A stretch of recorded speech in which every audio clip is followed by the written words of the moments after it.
All right, we're back for another special episode of In Case You Missed It, GovTech's weekly roundup of what's happening in this market. Joe, good to see you. It's been a wild week of events and travel. How's it going? It's been busy. It's been crazy. And if we keep doing these special episodes, this is going to have to be a full-time gig, Dustin. That's right. It shows you how hot this market is. And so today we've got some more breaking news. Euna Solutions, a leading provider of purpose-built cloud-based solutions for the public sector, today has announced the appointment of Tom Amburgey as Chief Executive Officer. We're here not just to break the news, but to actually invite Tom to our virtual stage. And we're going to dig into what this means for the wider market, what Tom's vision is, and where Euna is going next from a market standpoint. So let's welcome to our stage, Tom. Hey, Tom, thanks for joining us. Hey, Dustin. Hey, Joe. Appreciate it. Glad to be here.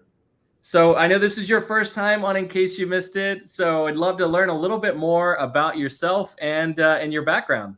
Sure. Yeah. No. I appreciate that very much. So I've been in and around the GovTech space for 2 decades, to almost 25 years, both on the private side as a provider of software and solutions, but maybe more importantly on the public side. So I've served 2 different municipalities as a chief information officer, a couple places down in Florida, and really loved the time working in government. Learned a lot about transformation, learned a lot about the needs, and have carried that over into a couple places in my background trying to serve that same sector. That's great. So you mentioned that rich history and carrying over some of that expertise into other roles. What expertise are you going to bring from your past experience into this new role at Euna? Yeah, no, I think a couple of things. One, just the journey and the transformation into real SaaS business and helping to bring that to particularly the local market, right? Talking GovTech, right? It's 6.5 miles wide, right? So you can talk about all kinds of stuff, but really down into cities, counties, certain state levels, right? That SaaS transformation journey. Part of the things I did at both places when I was CIO was help lead them through that in the early stages of SaaS and the early stages of moving, all of your operations, including key mission critical ones, into the cloud, into cloud providers with some really key partners. And I think leveraging that experience, both the good, the bad, the ugly, right, of how to do that, what the products need to look like, the security profiles, the ease of use, the customer engagement, the focus, and then what's important for the end user who's sitting across the desk. I've been mission driven. I'm a mission driven guy. I've got my parents were in the military, so I kind of grew up that way, and I love serving people who serve people, right? And one of the things that I'm really excited about at Euna is the opportunity to really enhance the way the day-to-day lives of those people who are serving citizens, who are serving businesses, serving constituents, just make it easier for them, right? So they can really focus on the things they care about. So as you said before, GovTech is so wide. There's so many different aspects of our market that you can tackle. So I'd love to kind of dig into what attracted you to Euna and why you decided to take on this new role. Yeah, I've been my background. I've been big in what we call the public. I've always called the public administration space, right? So the back office of government, whether it's ERP or human capital, community development, permitting, licensing, utilities, CIS systems, that stuff. And I think one of the exciting things about Euna is that the product suite, if you will, right, is meant to wrap around and provide extra value to some of those key mission critical systems, right? So from a budgeting perspective, from a procurement perspective, from a payments perspective, we do some things with licensing, some other small products. But really, when we look at the idea of we look at something where you plan appropriately with budgeting, you roll it all out there, you spend the money wisely, and we get the best use of government funds through our procurement systems, and then we collect it efficiently and effectively, right? And we've got some really cool things coming. And then the data that comes with that, and the ability to really provide great insights to the leaders of the government across all of those things as they connect together is crucial. So I love the idea of kind of being a warm blanket, right, that wraps around these ERPs. Because listen, there's some really great ERPs out there, but most of them don't do budgeting really well, and they don't do procurement really well. They don't necessarily take payments really well because that's not their focus, and that's okay, right? They're really good at what they do, and we want to be really good at what we do and wrap around and provide kind of that really solid, strong ecosystem for our customers. Earlier, you mentioned your parents, service. You mentioned your own kind of orientation to public service, and you also talked about being mission driven. What aspects of Euna's mission and vision and values kind of align to your personal and professional goals? Yeah, if I'm being honest, one of the exciting things is that some of that's being formulated, right? You guys kind of know the history of Euna coming together through GTY and a lot of companies coming together, and that's really, some of these companies are 15, 20 years old, but the reality of Euna is pretty young, and so being able to help shape that a little more, right, and better define that. But in general, it's a group of people at Euna that are passionate about helping their customers. They're passionate about the things that they do, right? The people that are, some people might laugh about it in some places, stuff like that, but people that are passionate about procurement and budgeting, and what that means, because they understand the value it brings to the customers, they understand the value it brings to the communities that they serve. And so when you have people that are passionate about stuff, bringing that passion together and organizing it in a way that you can drive forward to really see the transformation that really well-run GovTech companies can have that service really important markets with really outstanding products, right? And so putting all that together to drive that mission. So people that care about building communities. Right? I've always said, and I will continue to say, right, that I want to leave the world a better place than I found it. And there's no better way, in my opinion, to impact a very large number of people and communities to help make the world a better place than working in GovTech, right? By just driving success into those organizations, we can then drive success in their communities, and that means something to me. That's why I get up. That's why I come to work every day. I want to be surrounded by a group of people, and I think that exists at Euna, right? People that really want to make a difference and drive that mission forward. Yeah, that's amazing. It's a beautiful thing, and that's the great thing about our market is that, kind of mission, purpose-driven dynamic. It's great to see, you have that here too. So, you mentioned kind of the rich history that Euna's had, previously as GTY, a set of best-of-breed applications that were kind of combined together. How do these solution offerings, how do you see them working together well to support some of your customers going forward? Yeah, I think at first and foremost, that view of plan it, spend it, collect it, right? And just that there's a natural line there. Listen, government is about changing and taking care of people, but there's an operation to that, right? And the operation is around money, right? How do we pay for the roads? How do we pay for the schools? How do we collect taxes? How do we ensure people are safe with our public safety? Well, that includes collecting and managing funds, right? It's the heart of what we do. And so as we think about that line that goes through it as the primary driver, right, of that, let's plan it appropriately.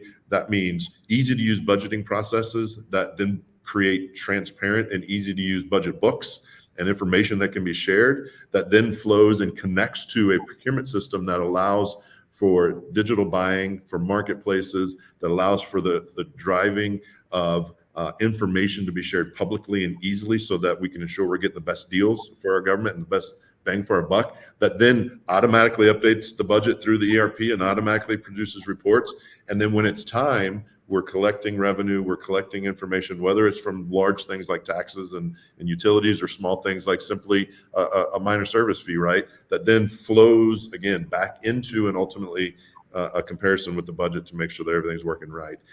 When you put that together, then there's so many ways to modernize that and digitize that. If you think about a wallet, I mean, we all, with all best intentions, most of the time, if we go interact with our government, I've got one login to pay my utility bill, with another login if I'm pulling a building permit, with another login if I happen to get a parking ticket, with another login if I happen to, need to, register for summer camp or whatever. And you go on and on and on. And, I've got to remember 16 different logins and enter my credit card 17 different times. Well, we're really excited about the idea of wallets, right? And the idea of making it easy for me to go in and make multiple payments at once. And we have some really cool technology to drive that.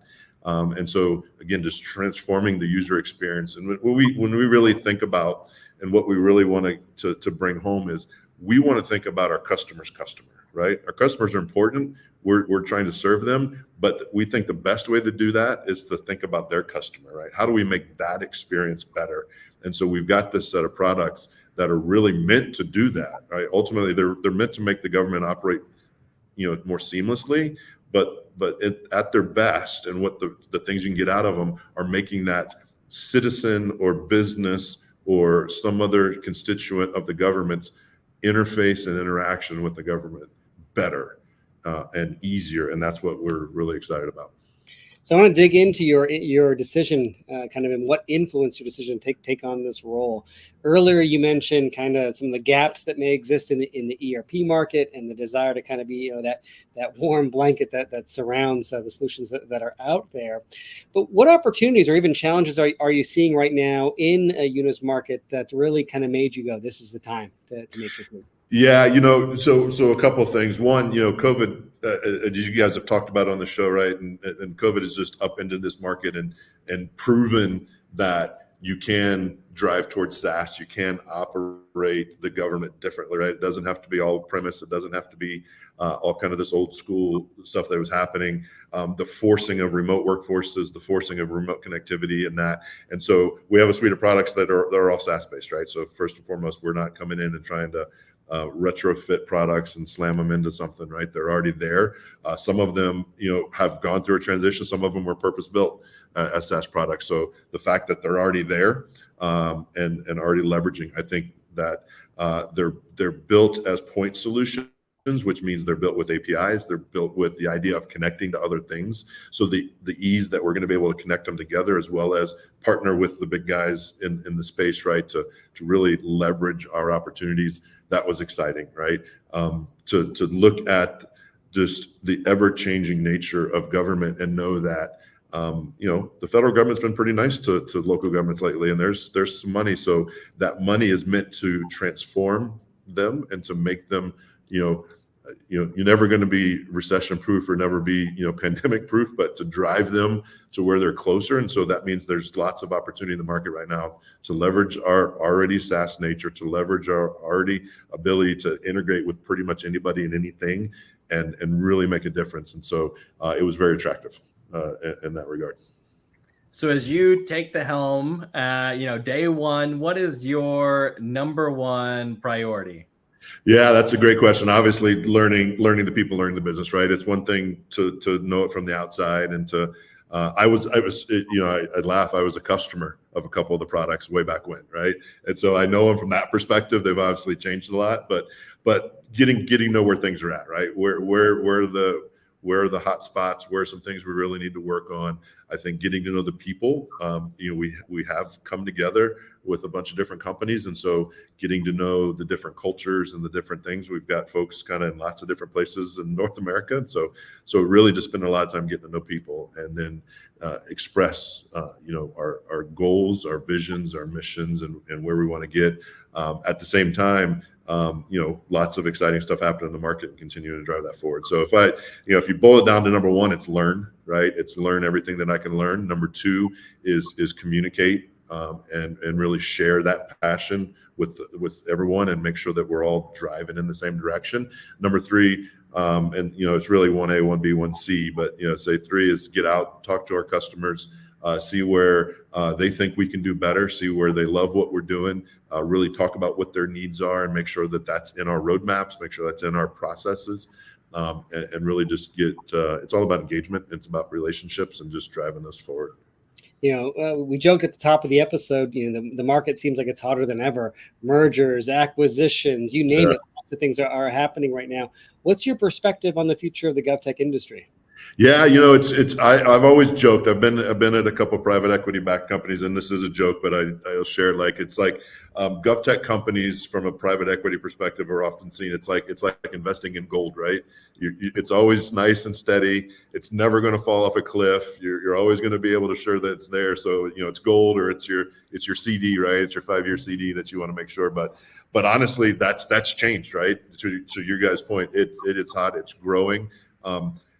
It's so ripe with small little point solutions and small little regional point solutions and small little within a regional point solutions, right? That from an investment perspective, right, there's this great opportunity to bring these things together and build really solid companies that are mission driven, that are focused on a vision, that are focused on servicing a very targeted solution set and doing it well. And so I think private equity and other investment arms have seen that and are really interested in that. So I think that's going to continue for the next call it 5 to 10 years. There'll be consolidations. There'll be some new things pop up. I think there'll be growth within some of the larger guys already out there. They're going to continue their models that they've been following, right, with doing investment and doing add-ons. So I think, will the whole thing consolidate? I don't think it will ever fully consolidate, but I think you'll see larger pockets of consolidation happening, and you'll see a drive that those that aren't out in front with true SaaS and native SaaS products that are highly secure and highly easy to use are going to fall behind. And so, in that regard, it's much more like the B2B market that we knew 5 years ago, 6 years ago. Mm-hmm. Exciting time. So as we look at wrapping up, what message would you like to leave with our audience of government and industry executives regarding the future of Euna? Yeah, first and foremost, listen, we appreciate everything that your listeners do, right? For those that are serving the public, for those that, whether it's some small city in the middle of America or they're running one of the largest cities, if they're listening to this, just thank you for your service. We're here to serve you. We appreciate everything. And I think what you're going to see out of Euna over the next 6 months, 12 months, 18 months is you're going to see us aggressively coming out there and talking to you and showing you the great value that we think that we can bring with our products, our services, our people, and the way that we just want to partner with you, right? We want to help you evolve. We want to help you transform, and we want to help you really impact those citizens that you signed up to serve. So thank you, and hey, be on the lookout for us. Great message. So the easiest question you're going to get from us today is, where does our audience go to learn more? So very easy, eunasolutions.com. We'd love to have you out there, both on our website as well as our social media channels. And we'll have plenty of stuff out there. We've got blogs. We believe in thought leadership. We want to bring good ideas. And so you'll find our blogs out there, thought leadership articles, all the information about our products. You can view some demo videos. You can sign up for other demos and get all the information that you need. So eunasolutions.com, nice and easy. All right, very much. So, Tom, thanks so much for joining us. Congratulations on the new role, and we'll certainly be looking out for all the wonderful announcements and things to come. Awesome. Thank you guys very much. Appreciate it. All right, see you on the next episode, everyone. Thanks for joining.